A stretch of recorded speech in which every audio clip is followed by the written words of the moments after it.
अगर आपका ध्यान चाइना के ऊपर से हट गया है और आपको लगता है कि लद्दाख में भारत और चाइना के बीच सब कुछ ठीक है, तो आपको बता दूं कि ऐसा बिल्कुल नहीं है। आज भी वहां पर हालात बिल्कुल पहले जैसे तनावपूर्वक ही हैं और दोनों देशों की सेनाएं कुछ ही मीटर की दूरी पर टैंक्स, तोपें, ड्रोन्स, फाइटर जेट्स और बाकी के सभी हथियार एक दूसरे की डायरेक्शन में मोड़कर बैठी हैं। ऐसा इसीलिए क्योंकि जो भारत और चाइना के बीच डिसएंगेजमेंट प्रोसेस शुरू हुआ था वो आज भी अपनी इनिशियल स्टेज पर ही फंसा हुआ है और फरवरी के महीने में चाइना बस पैंगोंग लेक के नॉर्थ बैंक से पीछे हटा था।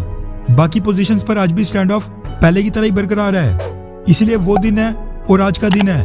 भारतीय सरकार ने चाइना के प्रति अपने रुख में थोड़ी सी भी नरमी नहीं दिखाई है।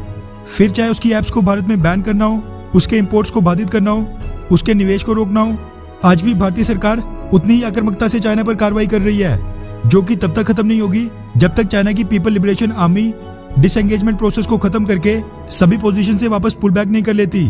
ये चीज भारतीय सरकार लगातार अपने एक्शन से भी कन्वे कर रही है। कभी चाइनीज कंपनियों को 5G टाइल से बाहर रखना, कभी made in China wifi modules वाली आइटम्स के इंपोर्ट को रोकना। इस संकट की घड़ी में भी चाइना की किसी भी प्रकार की मदद स्वीकार नहीं करना। इन सब के बाद भारतीय सरकार ने अब एक और बड़ा कदम उठाया है।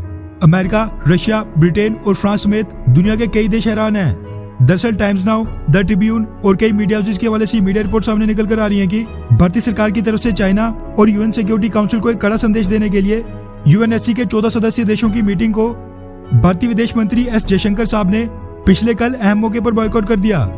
रिपोर्ट्स के मुताबिक ये बहुत ही हाई प्रोफाइल मिनिस्ट्रियल लेवल की मीटिंग थी, जिसमें आज के समय के यूएन सिक्योरिटी काउंसिल के सभी परमानेंट और नॉन परमानेंट मेंबर्स के फॉरेन मिनिस्टर्स को मौजूद रहना था। साथ में आपको बता दूं कि ये मीटिंग ऑनलाइन वर्चुअल मोड से हुई थी। अब आप सोच रहे होंगे कि विदेश मंत्री एस जयशंकर साहब ने यूएन सिक्योरिटी काउंसिल की इतनी क्रूशियल मीटिंग को क्यों बॉयकॉट किया। तो आपको बता दूं कि पिछले कल जो मीटिंग हुई, इसका संचालन चाइना और चाइना के विदेश मंत्री वांग यी कर रहे थे।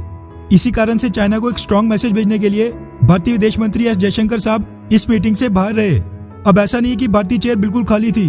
भारत की तरफ से फॉरेन सेक्रेटरी हर्षवर्धन श्रृंगला साहब ने मीटिंग अटेंड की थी, जबकि US secretary of state Antony Blinken और रशिया के विदेश मंत्री सर्गेई लावरोव अमेरिका और रशिया को रिप्रेजेंट कर रहे थे। अब ऐसा नहीं है कि हर्षवर्धन श्रृंगला साहब अपने काम में कम है, लेकिन अगर डिप्लोमेटिक स्तर पर देखा जाए तो ये मीटिंग मिनिस्ट्रियल लेवल की थी, जिसमें विदेश मंत्री डॉक्टर एस जयशंकर साहब या फिर मिनिस्टर ऑफ स्टेट लेवल के मिनिस्टर का जाना बनता था। लेकिन आपको ये जानकर खुशी होगी कि फॉरेन सेक्रेटरी हर्षवर्धन इस मीटिंग के दौरान यूएन सिक्योरिटी काउंसिल के परमानेंट देशों पर खूब बरसे। उन्होंने इस वर्चुअल मीटिंग में बोला कि आज यूनाइटेड नेशन में 193 सदस्य देश हैं, जो कि 1945 से 4 गुना ज्यादा हैं। लेकिन नैरो रिप्रेजेंटेशन और जो कुछ देशों को प्रिविलेजेस मिले हैं, वो यूनाइटेड नेशन की प्राइमरी डिसीजन मेकिंग बॉडी की क्रेडिबिलिटी एंड इफेक्टिवनेस यानी यूएन सिक्योरिटी काउंसिल की विश्वसनीयता और प्रभाव पर सवाल उठाता है।